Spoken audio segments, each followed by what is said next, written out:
Hey, I'm here. There's a stream happening, did you know? I figured I'd be on TV since this is an afternoon stream, and I have this evening backdrop behind me. It didn't make much sense, so this is like a day for night shot, I guess you could say.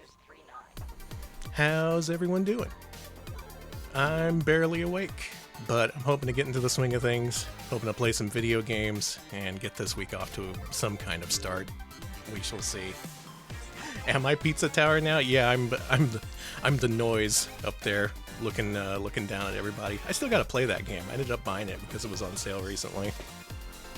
Anyway, hello to Neo Zero. Hello, Camping Luna. Hello, Kefki and L Ramses. White Taxi, hello. Jerry, hello. Yes, there's video games. Strawberry, hello. Glad to see a fellow Winamp fan repping the classics out there. Greffery, hello. Arnold Rimmer 83, hello.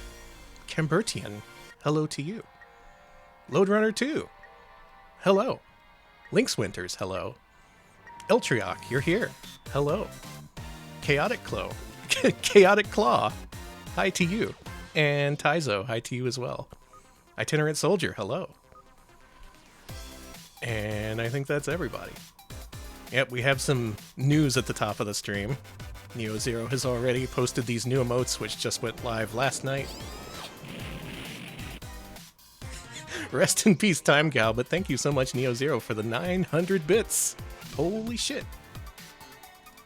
So check these out. These are all new emotes available to Sardu subscribers as of today. They passed the Twitch, whatever they do to evaluate them. They looked at them individually and decided, you know what, these are okay. You can stay. So there you go. Also, there's this channel's first ever bit emote. The surprise duck. Sardu 2 Quack is now live. If you have it, feel free to show it wherever and whenever to express your surprise and also being a duck, I suppose. Marigold, hello. Welcome to the stream. Is there any other news I had at the top of the stream? Oh yeah, hang on a second. This freaking stream has a Discord now.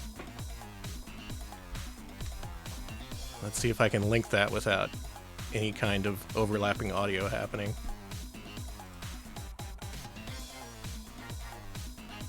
I forgot to link it last time. So it remained a secret all these months, and now it's a secret no more. You can feel free to join if you want. This is just to discuss Sarduce-related streams, the things we do on here. Yeah, this freaking stream has a freaking Discord. Every freaking stream has a freaking Discord. Falling Robin, hello. Yes, I also find myself being a duck quite often. That's why I have the emote. That's for everybody who shares the duck feeling. Anyway, let's get things started. So some of the places where I advertised this stream, I said we were going to have some gaming news you can use. And that's my promise to you. You will have some gaming news. Today there's big news in the gaming sphere. Everybody's talking about this one thing that's been going around. And I got this emailed to me direct to my inbox before anyone else could see it. And now I get to share it with you too. The top 10 most profitable vintage video games and memorabilia revealed. Yeah, this is the thing that I assume everybody's talking about on Twitter right now. I didn't really look too closely, but I can assume that that's what this is, since it was at the top of my email inbox. The top 10 most profitable vintage video games and memorabilia revealed. Did you know you might be a millionaire and you don't even know it? So check your closet for copies of the following video games, and you might be able to strike it rich. The top 3 include a copy of Super Mario 64 from 1996, which takes first place after being sold for over $1.5 million. Oh my god. I gotta search my garage a second time to see if I don't have any spare copies of sealed Mario 64. And if you have a 1987 Legend of Zelda, that comes in second with a price tag of $870,000. That can buy you a car or two. And third place, look around, see if you have a prototype of a Nintendo PlayStation Super of 1992. That's the official title, I think. The Nintendo PlayStation Super of 1992. It's the only console in this list, and it sold for $360,000. A one-of-a-kind prototype console, as opposed to sealed copies that were produced in the millions of these other video games. I'm sure that makes sense. I'm not a genius investor yet, but I'm gonna learn. A sealed copy of Super Mario 65. WATA 9.8 A++ is the most expensive vintage game sold recently with a price tag of $1,560,000, a new study reveals. Y'all see this study? People were studying video games and they found out a copy of Super Mario 65 sold for $1.5 million. I've never seen a copy of Mario 65, so I can assume that that's pretty rare and sought after. That makes a lot of sense to me. Now, if you're wondering a source for this, don't worry. It was conducted by video game platform cribbageonline.net. Now, Cribbage has been around for much longer than video games have, so I'm willing to take their word for it. We should trust the Cribbage experts, because they've been gaming longer than any of us. They analyzed the results of over 32,000 auctions on Heritage Auctions to determine which video game or memorabilia has been sold for the largest amount from 2019 onward. So this has been a real rigorous 4-year survey conducted by the Cribbage experts to determine which video games might make you rich. Well, let's read a little bit more of this. First on the list is a sealed copy of Super Mario 64. It's been downgraded. It used to be Mario 65. It's now Mario 64 again. 9.8 A++. Produced in 1996 by Nintendo and sold in 2021 for a whopping $1,560,000. The game was awarded to a US buyer after being contended among 16 bidders for 3 days. Wow. Makes you think. If you had an N64 back then, go back in time and stop your kid self. Stop your kid self from opening that game, because you're going to be a millionaire in the future. Ultimo, thank you for the 1978 bits. 10,000 in Minnesota. WATA is insane. It's true. I'm excited to share this investment opportunity with you. Welcome to the stream. Now that's funny though, because $1,560,000. If you look on eBay right now, there's an equivalent condition copy that's up for a mere $12,000. So I don't know how to do math or anything, but that seems to be $1 million profit you can just get right now if you wanted to. Just hop on that copy and sell it on Heritage Auctions or whatever, and you'll be a millionaire. That's my tip. That's today's hot tip. As the game was released for the first time in 1996 and produced exclusively for the platform Nintendo 64, this might be one of the very first copies ever sold at the time. So not only is the game that millions of people enjoyed, but it was one of the first ever produced. Possibly. Might be. Could be. We don't have a way of confirming this, but vibes tell us so. The game's synopsis sees Mario... I didn't read this part. Sees Mario traveling to Princess Peach's castle to receive a gift, only to find the princess and her servants imprisoned by Bowser, who has taken over the castle. To free the princess and defeat Bowser, Mario must collect a minimum of 70 stars out of 120 from different worlds, where he can travel through paintings that are scattered around the castle. Did you know? Few people have ever played this game for themselves, it being a rare game produced something like 30 years ago. All known copies have been destroyed, all the people who played it are now dead. We now have to read about it through press releases. Furthermore, a sealed copy of Nintendo's The Legend of Zelda, WATA 9.0A, I don't remember that subtitle, I thought it was called the Hyrule Fantasy, from 1987 comes in second, sold in 2021 for $870,000. The copy's specifics include an early production certificate, making this also one of the first ever copies of the adventure game available. Cribbage guys, you need a copy editor? I can get on board if you want me to write this up for you. Tepid Snake, hello. I'm glad you're learning as well. The copy was sold 2 days prior to Super Mario 64, first on the list, holding the record for the most expensive vintage video game for 48 hours only. Wow. Wow. So Mario 64 pulled a Billy Mitchell.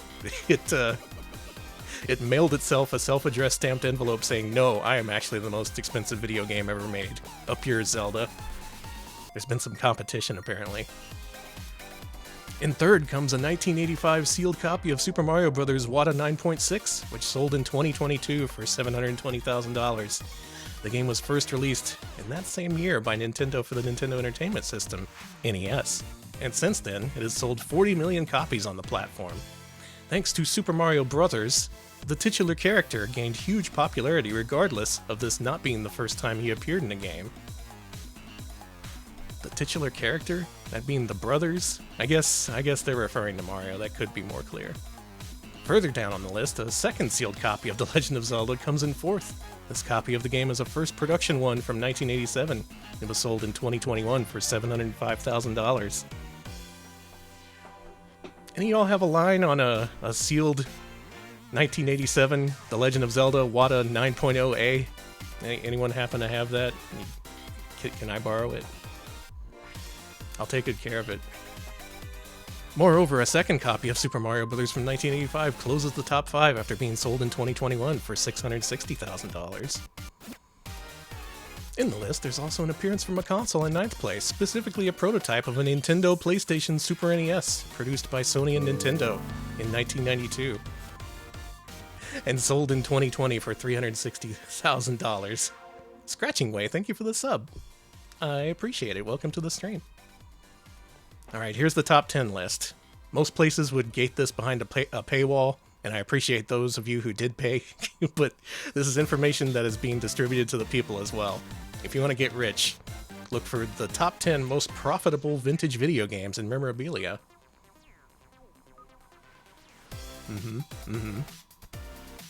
It's funny how a lot of these were sold around the same time period when those heritage auctions were going on. I don't know if y'all were watching those when those were actually happening, but a lot of video games sold for a suspiciously large amount. That being amounts that had never come close in the years since. I guess people just got all hype. They got aboard the hype train, if you will, and they were like, I'm gonna spend $1.5 million on Mario 64. Excuse me, I mean Mario 65. Oh, that Legend of Zelda is a sealed no Rev A round SOQ early production. So not being Rev A does mean it's the original ROM release. I don't know what an SOQ is. Anyone happen to know that? I'm gonna have to look that up if I want to become a millionaire. Another copy of Mario, this one with a hang tab, a 3-code, mid-production. This one's just kind of mid. Throw it back. We can do better than this. Oh, is it the Nintendo seal? Okay, I see. Yeah, SOQ, seal of quality. I get you. Yeah, they changed it into an oval one for later releases, so that checks out. That must be what makes it worth, that must be what makes it worth over $800,000 on its own. With the original seal of quality, not the fucked with one that nobody likes. Legend of Zelda WATA 8.0 A sealed, no Rev A, first production, $705,000. Another sealed Super Mario Bros. A+ sealed, hang tab, 1 code, mid-production. So even if you have a mid-production Super Mario Bros., you are good to go, my friend. Get ready to buy a house in the Bahamas or whatever. Whatever it is rich people do with their money. Oh, finally, a game for the people, John Madden Football. WATA 9.2 A+ sealed cardboard box. The original cardboard box release from EA Sports. That was before they were even EA Sports, they were just Electronic Arts. They made unlicensed Genesis games in these shitty cardboard boxes that got damaged really easily. Yeah, John Madden. Football. Another freaking Zelda. Find another game. Would it kill you to pay $800,000 for a copy of Tin Head? Or perhaps Chester Cheetah Too Cool to Fool? I'm saying, these gamers, they call themselves gamers, but they just spend millions on games and never play them. You gotta dig deep into the Kaneko library if you want real respect. And finally, at number 9, the one-of-a-kind PlayStation Super NES CD-ROM prototype. Boring. We've seen it. Big deal, dude. You had one of these. Do you know how many Super Mario Brothers are out there? Many, many more, and yet they're somehow more expensive, because logic. Finally, at number 9, Sonic the Hedgehog. There's the boy. WATA 9.8 A+ sealed, made in Japan, early production. Not that weird Canadian pseudo-release that happened around the same time, but no. The original pressing, made for Sega Genesis, sold for $360,000. Also tied for 9th place, Super Mario World. Really? The pack-in game? I guess they did sell it separately, so that would be kind of rare in comparison. Yeah, where's the Data East? Where's the Jalico? And finally, Mario 2, Mario Mania. What a 9.8 A+ sealed Rev A, round seal of quality, first production. That gets you $324,000. A spokesperson for cribbageonline.net commented on the findings. It is incredible to discover how much your old games might be worth, and even more surprising to know that there's an entire world out there which values vintage memorabilia, such as these, as more than simple hobbies. It's not just about pixels anymore, folks. It's a glimpse into the history and passion that gaming enthusiasts hold dear. Ends.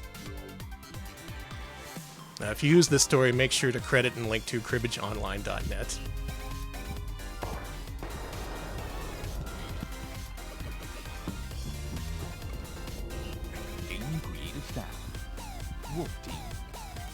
Thank you, Seraphis Kane, for the 100 Wolf Teams. Yeah, where's the Wolf Team games on this list? Give me a break. Cribbage, y'all gotta expand from your origins. I know y'all are still stuck in the past of the 1100s of whenever people played cribbage. But nowadays we play new games. We play Super Mario 65. We play Legend of Zelda round seal of quality, A+, 9.8, the Hyrule Fantasy. Get with the times, folks. I'm saying, give me a job so I can write these press releases. So, alright, I've been working in the games industry for a while, and even though I don't really write anymore professionally, they keep sending me these fucking emails every single day. And every single day I open up my inbox, and the first thing I do every day is go insane from all these emails being sent from Cribbage Online. So I thought I should finally share them, to share the insanity. And I'm saying, there's a copy of Mario 64 up on eBay right now for $12,000. If you want to make a quick million, go ahead and do that. That's my tip from me to you. I'm totally letting you have that and not me. Not just because I don't have $12,000, but because I just want to pay it forward, as it were. You know how it is. Alright, that was stupid. Let's play some video games. Now playing.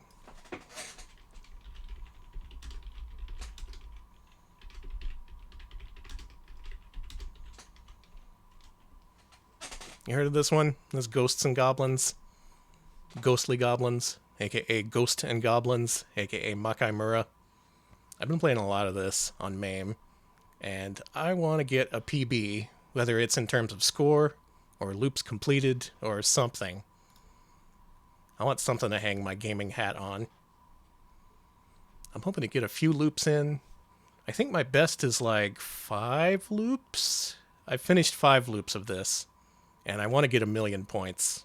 So either one of those would be good. Let's see if I can make this happen.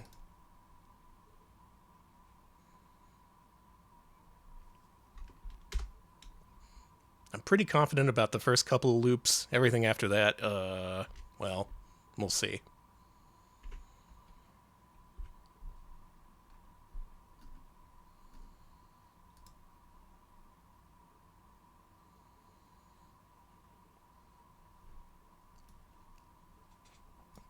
Oh, I missed like all that chat.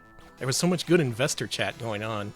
If you're catching this stream in the future, make sure to read the stream chat for advice from all your fellow investors.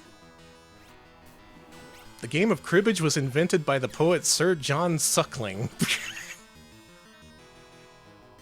That's not real. That's a name from that weird Twitter account you keep retweeting, Taiso. Where it's all like people in the 1800s being named like Bum Tickler and stuff like that.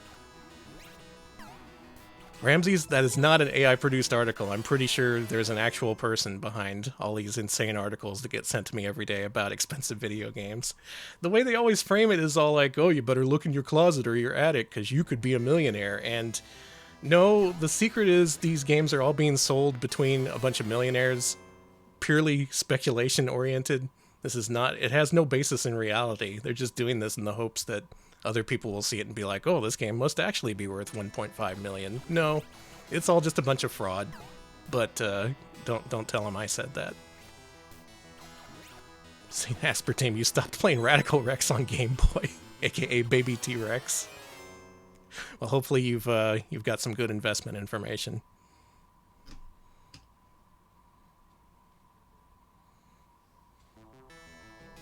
Z-Reserve, hello.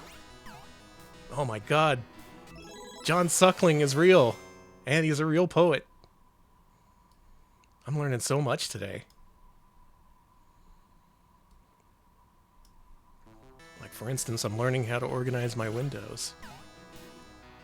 I put the sound mixer over here. I put MAME over here. I turn it up for me just a little bit. And we can play the game.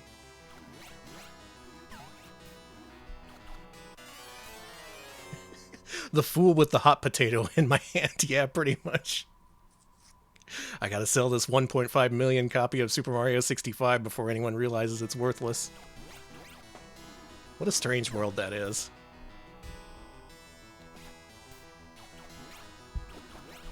Meanwhile, an original Makamura board, you can probably get that for like $1,000. I think that's a better investment than anything. But don't take my word for it. Actually, no, take my word for it. I'm gonna play a video game now. Yeah, Super Mario 65 for Genesis.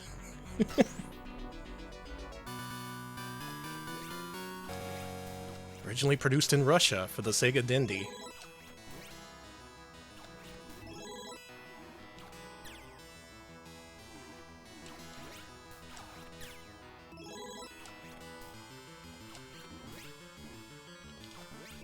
God, this game's so good.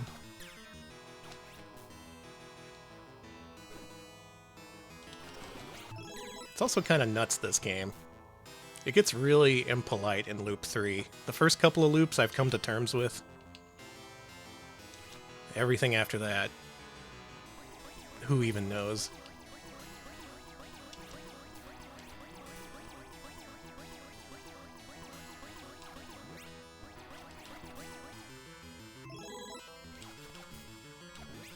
Was 6.9, so sold for €40 and a beat-up car. I'd take that deal.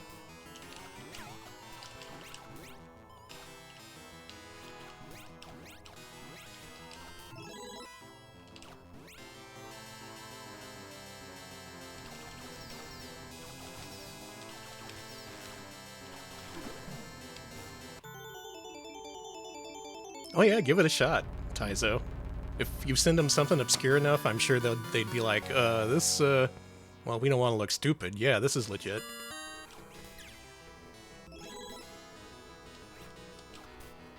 Someone in the Retro Pals Discord posted a Sega Genesis Hugo bootleg, the horrible TV troll. They hacked Chuck Rock 2, Son of Chuck, to star Hugo. Actually, it wasn't even Hugo, it was this horrible baby. So pirates stay winning.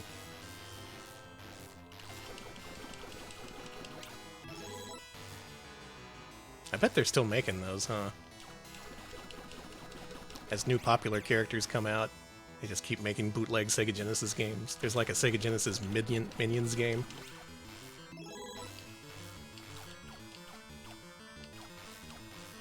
Baby Hugo getting rizzed up.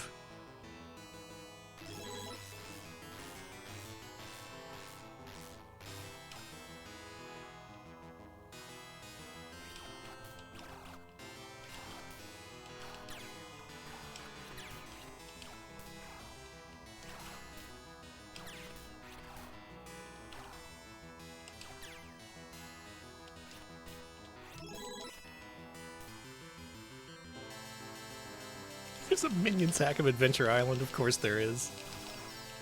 Poor Adventure Island. It's been hacked so many times.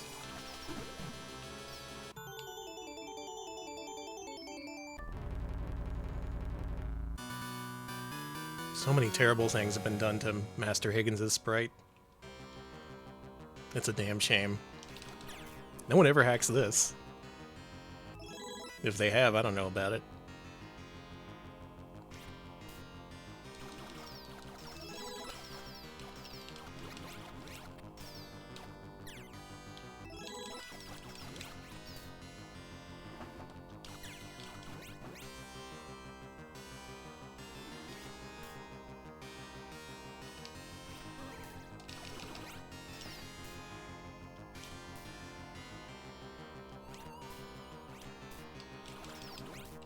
Oh no, wait, you handle this differently on Loop 1. It's Loop 2 and after where you start ignoring everything chasing you in this level. Once you get into the post-Loop 3 grind, your brain changes. It starts to grow at an exponential rate.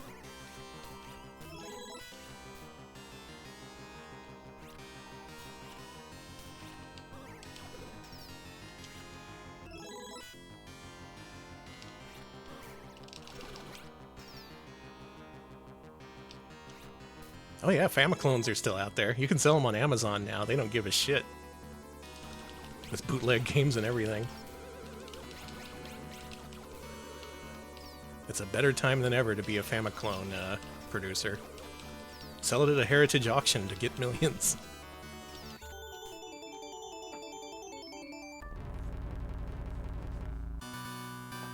Oh yeah, I saw that Cardcaptor Sakura hack for Tower of Druaga. Finally, two great tastes that taste great together.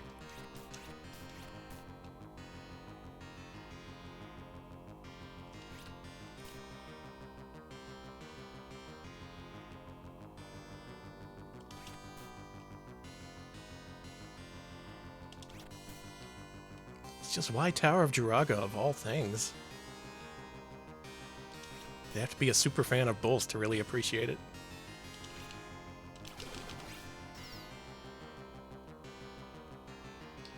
Alright, let's get the cross first try. And let's get the cross second try.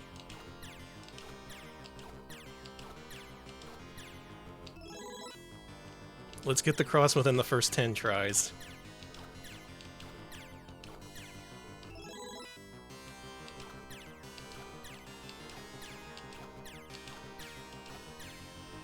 There we go. Yeah, we got it eventually. This bridge is so nice on Loop 1. It was like... I wish it was like this in the other loops.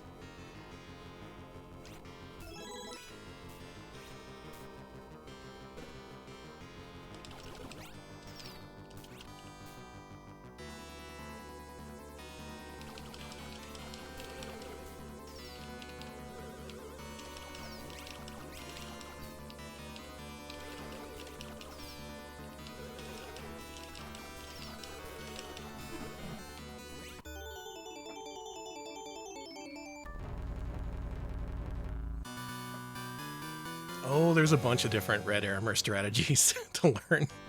Loop 1, they all pretty much act the same, but Loop 2 and after, you pretty much have to treat them all as individual boss fights.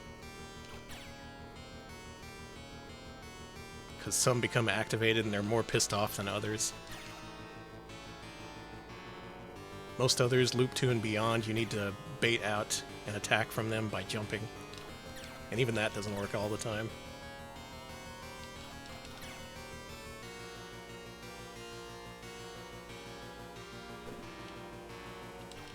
Yeah, you don't even need to bait out this one. I was tempted to. That could be bad.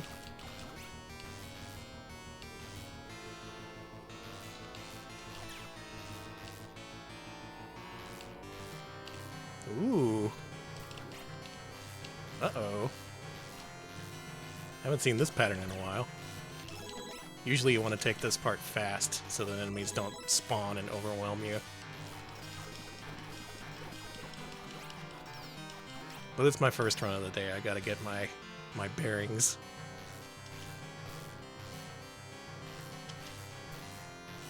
Hey Rachel, welcome. Good morning to you. I'm playing this again.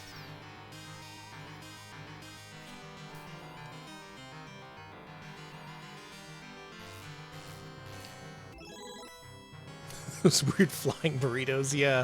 I think they're supposed to be ghosts, but in the Japanese version, their name is Woody Pig. Figure that one out.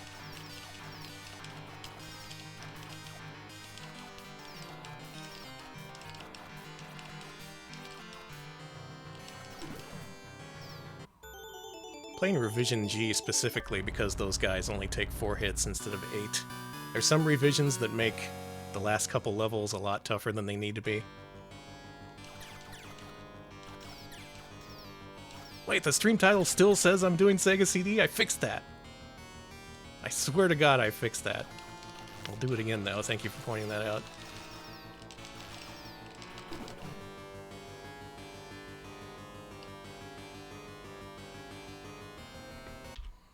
Twitch, you were wrong, by the way.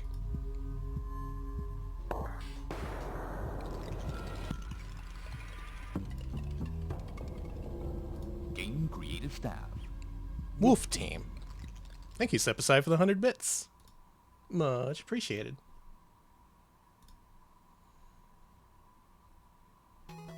Oh my God.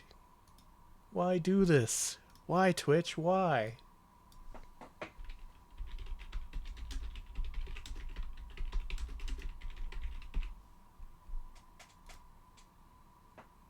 Okay, there. It actually updated that time. I swear to God I hit the submit button last time. So mad at you, Twitch. Oh, I'm just kidding. I can't stay mad at you, Twitch. That wouldn't be so bad if I was stuck playing Sega CD forever. That might be a bad thing to other people, but... that sounds like heaven to me.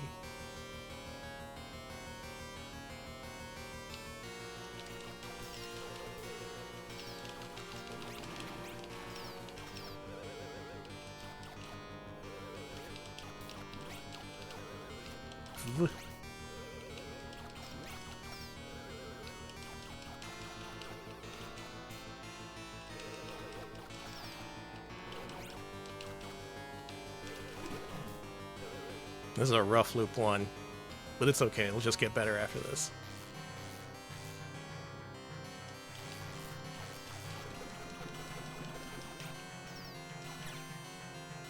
This guy can give you problems. He was nice.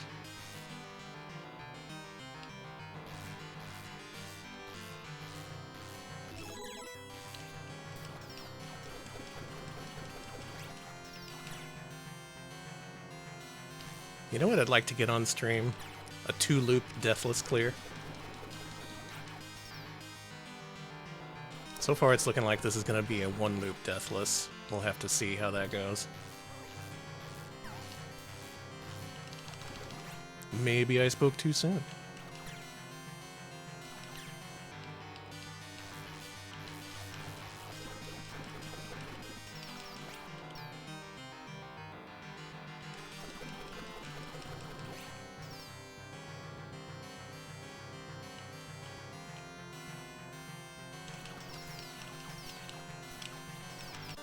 No, why?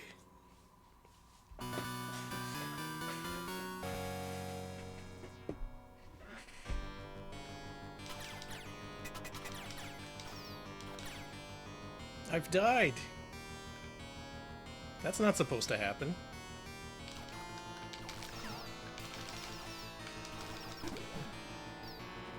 I need to get in a proper gaming position. That's my problem here.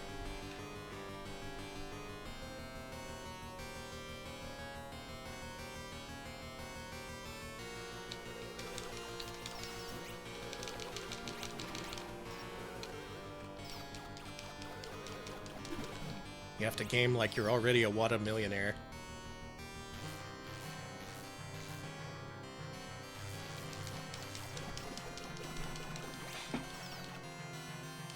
Assume the gamer stance.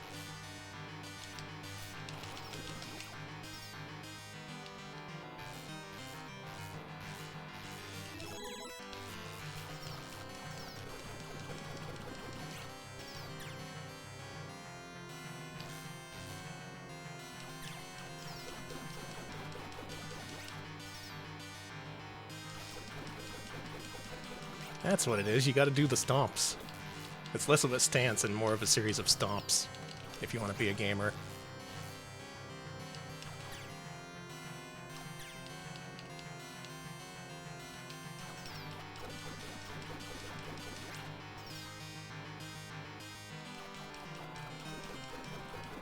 Get that gamer lean on. Sup, exclamation.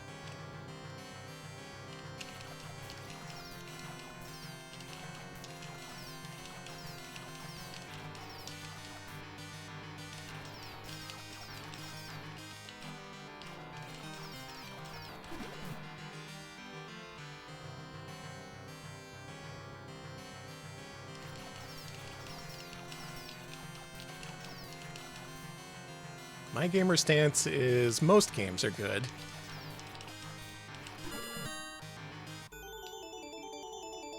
Some of them have the evil gene, though. You gotta watch out for those.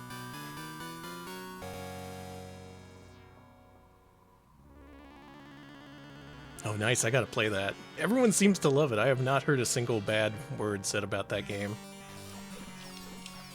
Not even fuck or shit. Why are you walking backwards? You're not supposed to do that.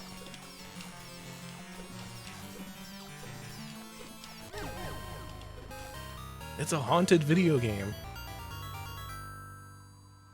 Battle resolved. Alright, there you go. Loop 1. Loop 1 of... We'll see how many. I hope to get in the 20s someday. I want to match PJ DeCaesar's record of 33 or whatever it was. He has an original board.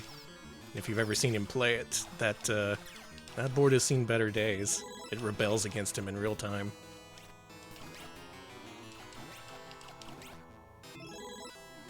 He tweeted the other day that his arcade cabinet of this is up and running again, so I really hope to see more runs from him.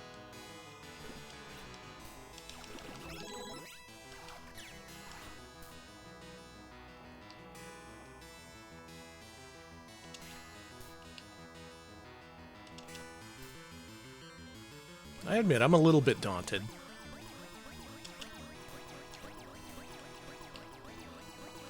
This is not yet a dauntless run.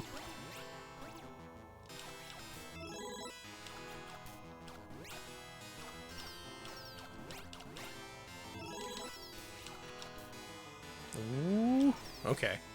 That could have been bad.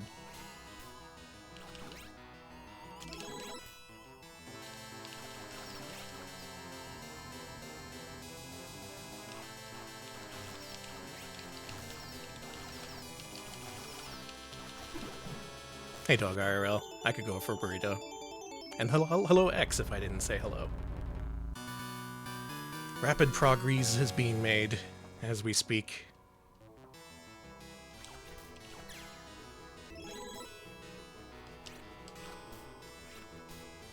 I'm just saying, there's someone out there wrapping up those tortillas out in the forest and making them fly around.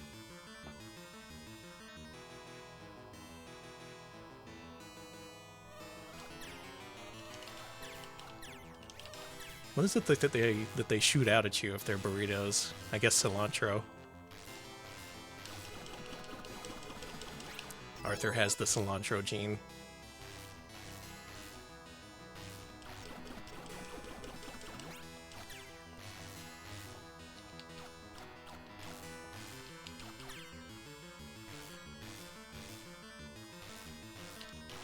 Whoa! Hey! Okay. Never seen that before.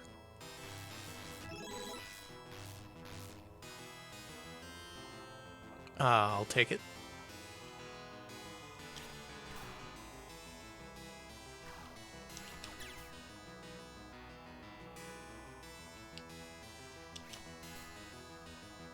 One thing I've noticed after playing this about 50,000 times is that if you start to fire your weapon a lot on screens with moving platforms, weird things start to happen. So try not to do that. Like platforms will start to go backwards, or they'll double back on you at unexpected times. That one platform at the beginning of stage 1 can even do that, if you're fucking around firing the weapon a lot.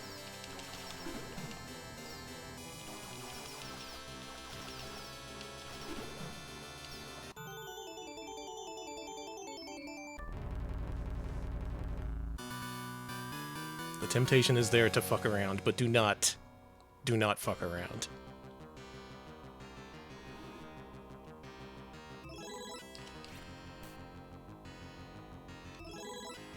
Fuck not around, lest ye find out.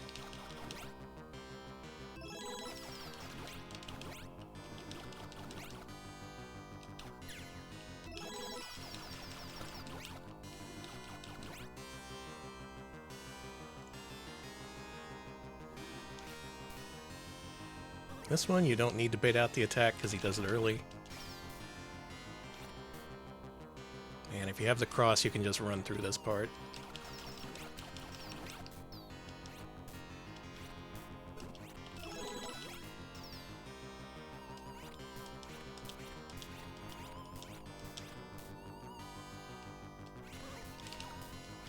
Wonder how long it's been since I've died on loop 1 before. That was pretty rare.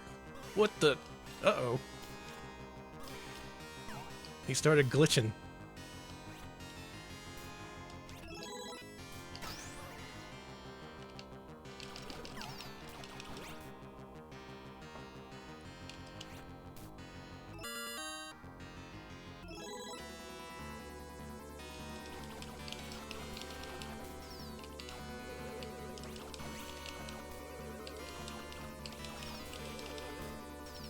It's rare, but the Aramers can sometimes enter a glitched mode where they, like, don't obey the laws of physics and they can just basically do whatever they want.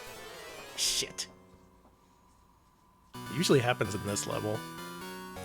Sometimes their sprite gets all mixed up too.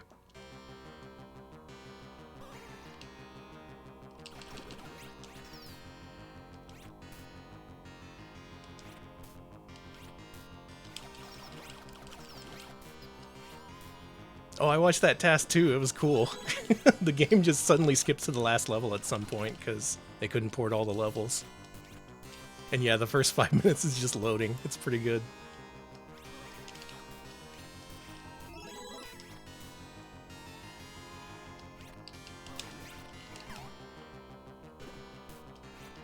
Why am I taking these hits? It don't make no sense. Yeah, if they had the license, they were gonna port it. No matter how little sense it made.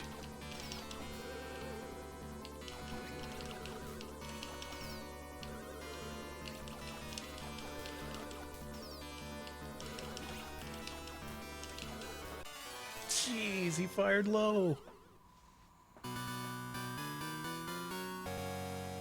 Do I want to restart? If I take another death, I'm gonna restart.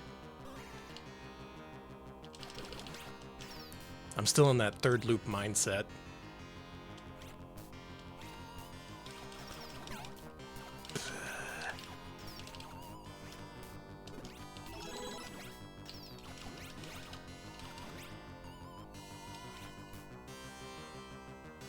The third loop grind set. Rise and grind, gamers. It's time to play gamers and grinds.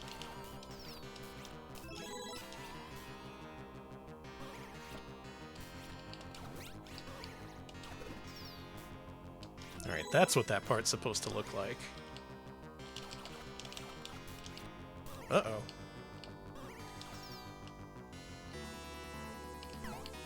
You!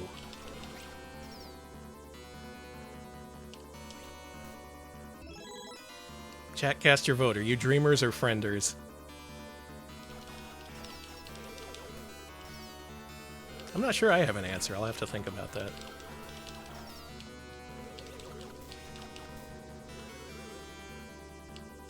Before I've been all about dreams, but lately, I'm thinking maybe I gotta give this friend thing a shot.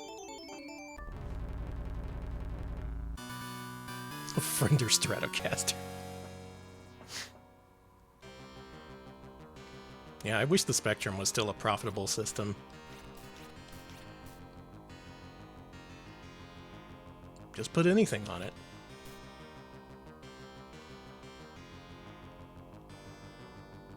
New on ZX Spectrum, Super Mario 65, WATA 9.6 A+.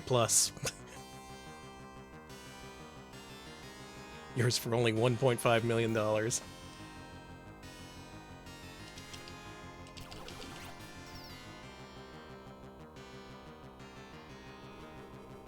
love that little guy from Baraduke. He's your friend.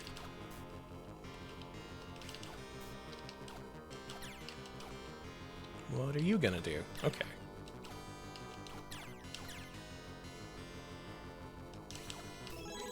Weird pattern, but sure, go off.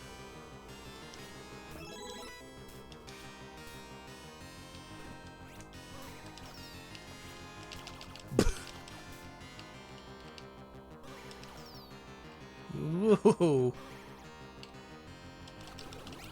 I don't know if I've ever done that little interaction where he actually went underneath me and I just did a neutral jump.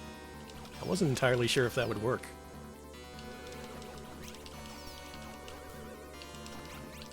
Usually when he's in full run forward mode, you want to do that little damage canceling animation so you can kill him quick.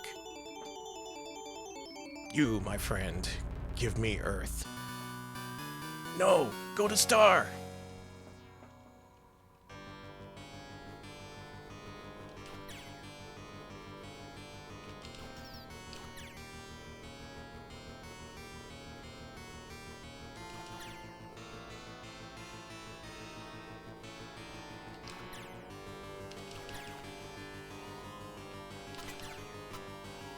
We have to leave the underwear behind. We have a mission.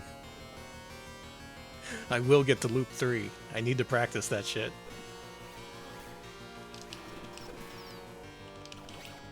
That's a thing he sometimes does.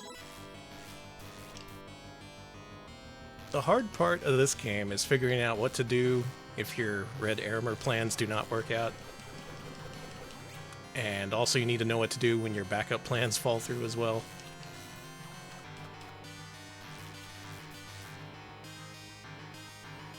I posted in the Discord. I'm pretty sure I did.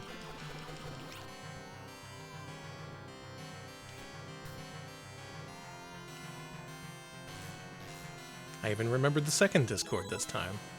There's a link in the info if you didn't see that when I posted it before.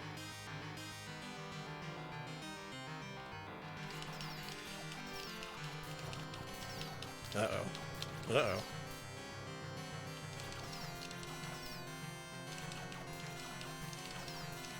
I don't think... There, okay, I finally landed one shot.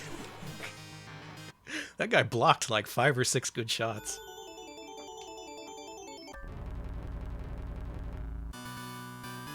Yeah, I love the sound effects in this. This is the kind of game that just sounds old, and I kind of like that. Games that are so old, they sound like they're being played on like a Calliope or a music box or some shit. Like there's little elves inside the cabinet playing just for you.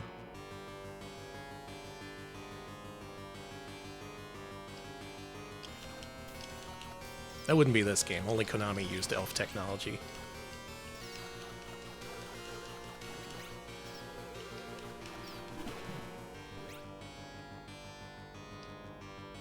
Yeah, exactly. That's what I think. It's just like, it perfectly suits the game.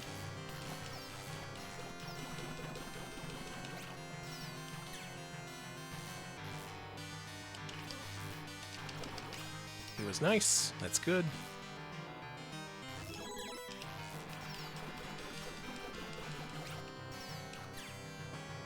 Yeah, I think I'll take that axe. Thanks for offering. If you're unaware, you have to keep the cross, otherwise you end up repeating the last 2 levels over and over again. The game will not let you finish it with any other weapon.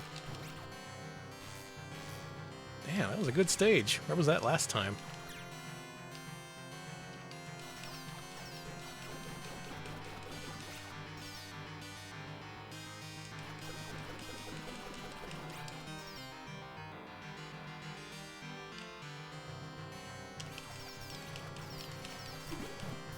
All right.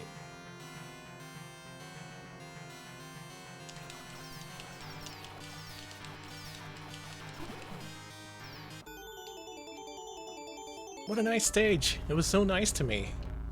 What's with Loop 1? Loop 1, take more inspiration from your nicer older brother, Loop 2.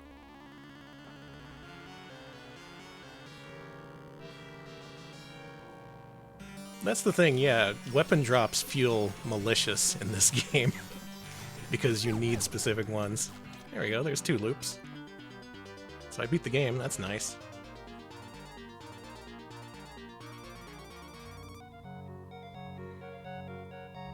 That's a 1cc, it looks like 3 deaths, I think that was. I could do better than that. We have saved 1 princess. Now let's go save another one.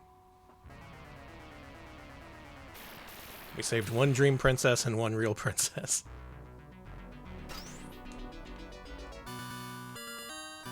Okay, now the real game begins. This is where the game takes off all the limiters inhibiting enemy behavior and just says, you know what, you can handle this.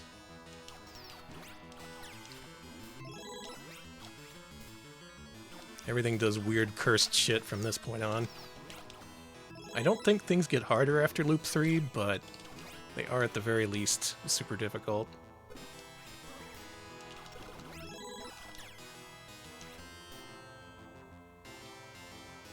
Yeah, right off the bat you can tell with the zombie speed. And these guys, you have to actually jump over them at some point. Oof. Like that. If you try to run backwards to dodge that second guy, you couldn't do it. He is going too fast.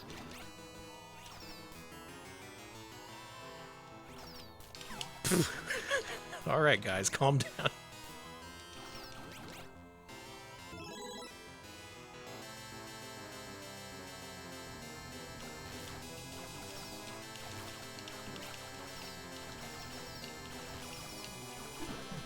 I like the ghost that came down trying to act like it was his fight too.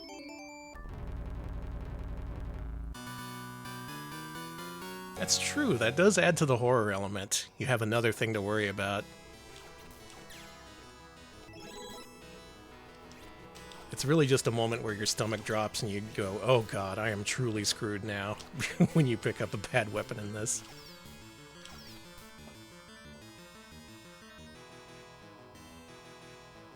The NES game often looks like it's gonna crash. I'm surprised it doesn't in all the times I've played it.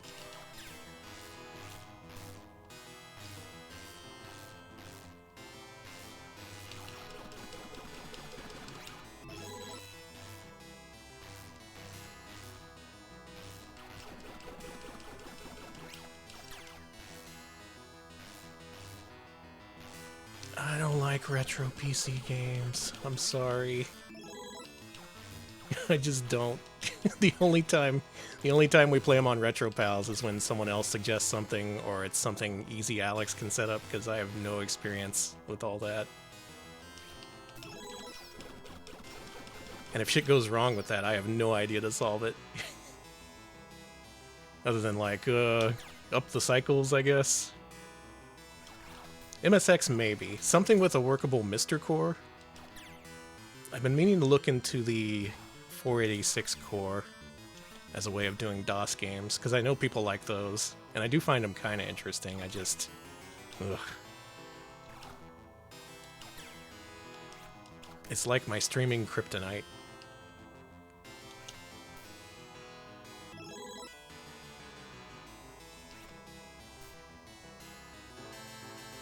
Those are the two kinds of Alex, yes.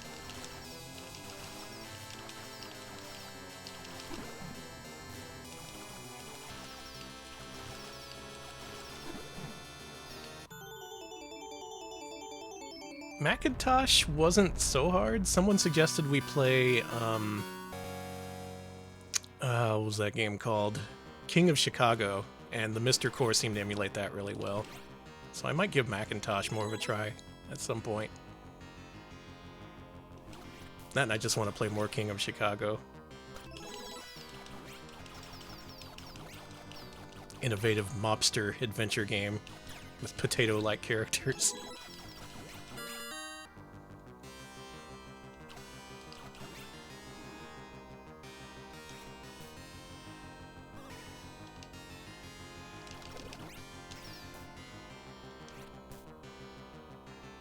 That's such a good game, and there's so many different things that can happen too. You can stream it a bunch of times and not really get the same playthrough. It's a little bit like Law of the West for C64. Oh, that's right, this guy acts different on Loop 3. That could have gone really badly. And there's so much stuff on MSX I want to check out too, and that seems to be more stable than other computers on the Mister. God help me if I ever need to play an Atari ST game. Don't shoot! I was too close for you to shoot. Phew. He dropped a single shoe. Systems Twilight, eh? I'll have to look into that. God! I jumped 3 times. He had three opportunities to take the high road, and he did not. Hey, Nis. Oh, no, it's gonna happen now, isn't it? I've messed around with it a little bit. It's just, ugh. I have to keep a cheat sheet on hand for all those systems.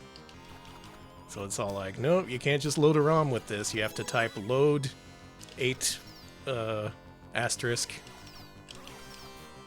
game dot game. Then you hit enter.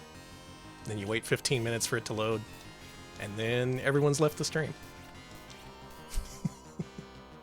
At least the Mister doesn't emulate the original load times. I do appreciate that at least.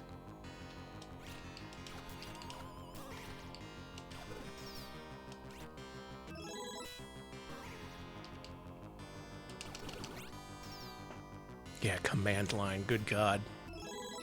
Hang on, I have to let the cat out.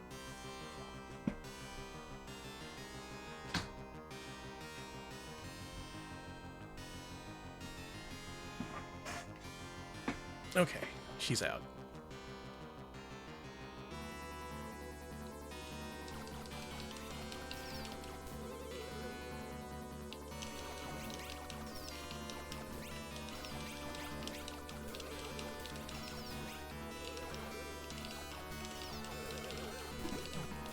That fight is how the first fight should have gone. Yeah, that's not an exaggeration. Systems like the ZX Spectrum, the BBC Micro, the C64, they do take 15 or 20 minutes to load some games. It's cool. I had a roommate who used to have a C64, and they were like, yeah, you would just load up a game and then go do something else for a while while your screen flashed in the background. See, nowadays, that would be a better time to have games with really long load times, because you could just scroll Twitter or whatever. But back then, you had nothing to do other than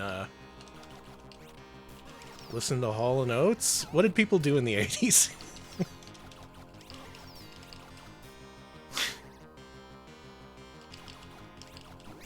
Load up the C64 game and put on your Hall & Oates mixtape.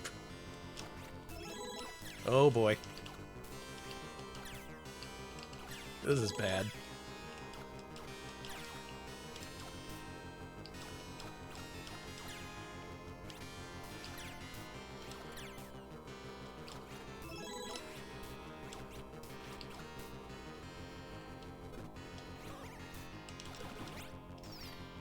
That was stupid! There was no need to take that risk. Disk drive going skronk, skronk, skronk. Whoa, here she comes. That is the essence of the 80s. As far as I know. Why?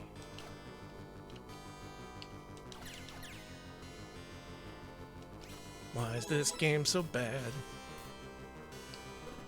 I'm a bad gamer. Did it again. Don't take that risk. Go slow.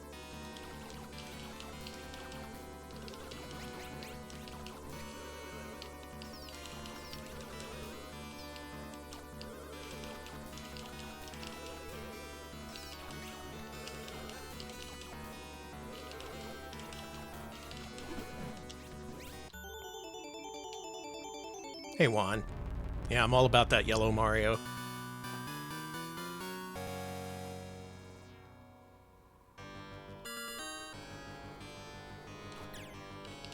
Yeah, that PS1 Seek laser. You had to listen to that shit a lot back then.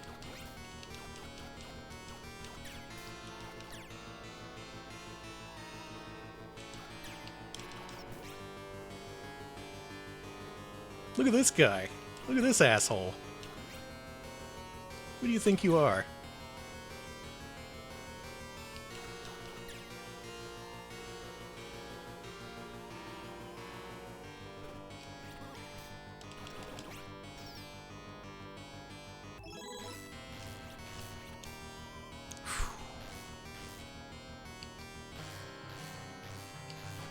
A lot of close calls there. Jump! I think, in my opinion, a video game should only have, at most, 3 or 4 active threats on screen at the same time. Instead of like 8 or 9, or whatever this game does.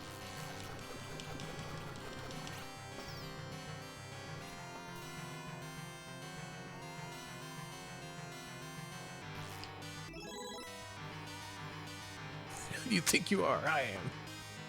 That's the perfect dance to convey that thought. Beautiful! That was a pitch-perfect Satan kill.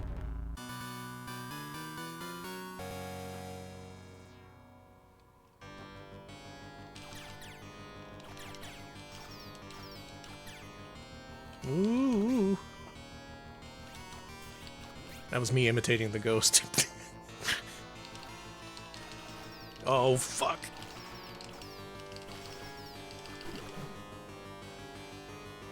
It worked, I threw him off his game.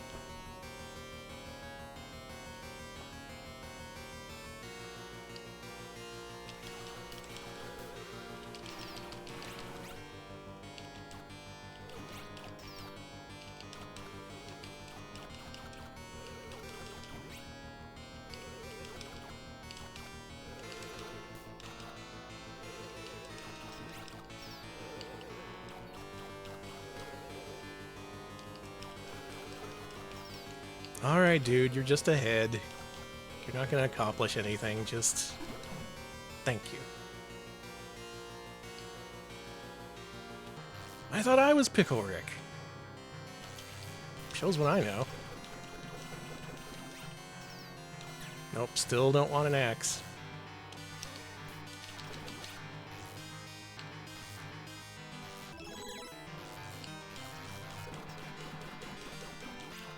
All head, no heart. It's true.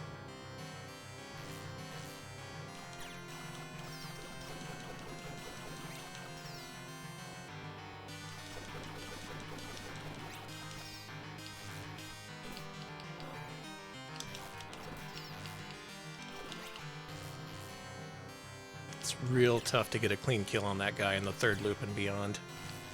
That guy's like the actual final boss. Alright, see ya, Sepizai. Have a good day at work.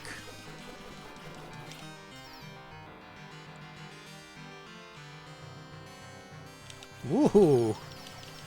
Okay, I'll take that.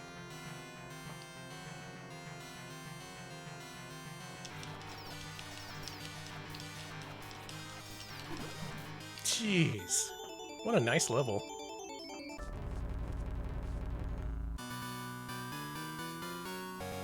Downloading a good PlayStation set. It's literally like 2 terabytes. I don't have a hard drive big enough for it. I think that's just for the America set too. If you want the Japanese set, that's like 3 terabytes. He's doing this again! That guy never backs up unless he's on stream. Loop 3 finished. Loop 4 start. I feel really good about that third loop. I actually came ahead on lives.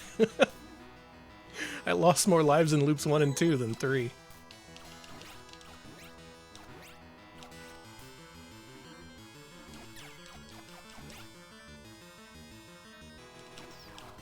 It feels really good in this game for the little heads in the lower left to line up so many of them that the head counter becomes full. That's when you're like, oh yeah, I'm kicking this game's ass.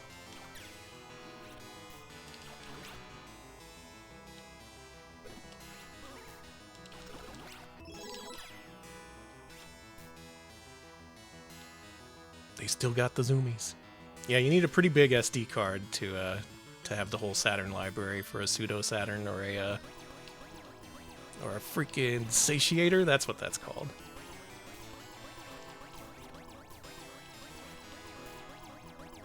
Before I left Dot's place, she was all like, can I copy over all your Saturn games onto my own memory card so I don't have to meticulously put together a list like you did? And I was like, please, please do. I have this list of Saturn ISOs that doesn't include Red Label games or Mahjong games. The unstreamables, in other words. It's kind of a pain in the ass.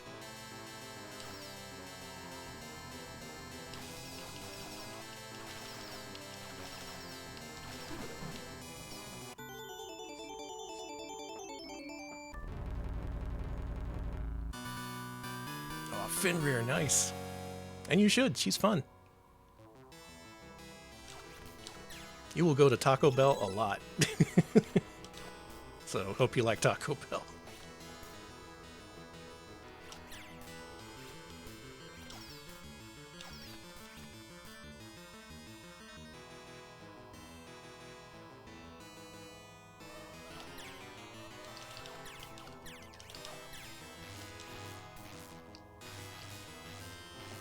Yep, the Saturn games you cannot stream as much as you want to. I don't know, there's probably not much value in all those Mahjong games anyway. Though we did play that one that had the really bizarre intro. What was that? Poi Poi Poemi? Don't tell Twitch I streamed that. I don't think I was supposed to.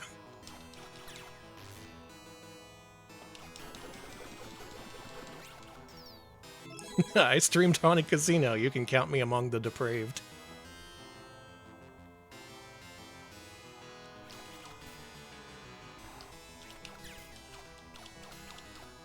It's risky, don't do it.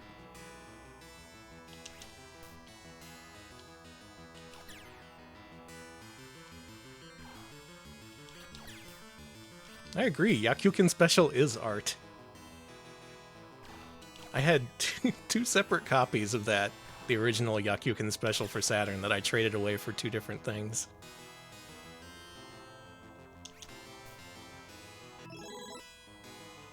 The last copy I traded away to a local friend for a TRS-80, which I still need to get up and running.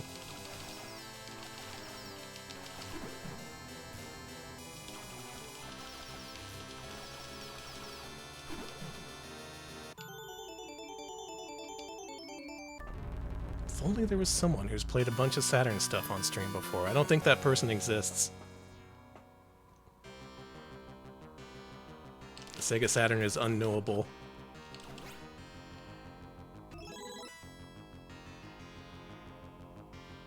Yeah, it's my 236p.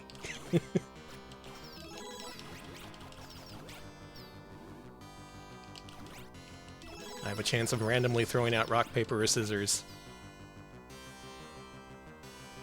And there's a 1 in 256 chance of that move being delivered nude.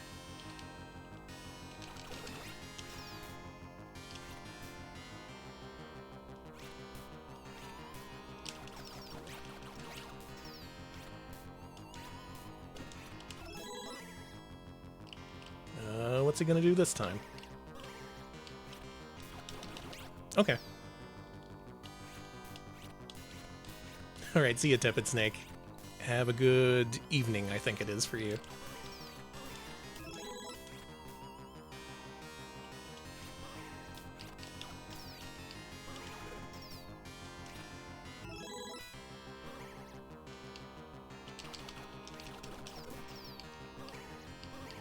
Eh? Eh?